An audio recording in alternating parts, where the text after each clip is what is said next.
How to set the screen refresh rate to 120 Hz or 60 Hz on the Samsung Galaxy S25 series. First, tap on the home button to return back to the home screen. Now from the home screen, swipe down at the top, then tap on the settings icon. Next, in the settings page, we then scroll down and tap on display. From here, we go down and then tap on motion smoothness. Now in here, if you want to set your screen to 120 Hz refresh rate, you select adaptive and then tap on applied.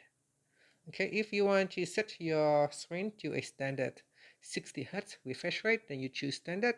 This will allow you to have a longer battery life. Now tap on applied, and that's it. We have now set the motion smoothness of the screen refresh rate to 60 Hz.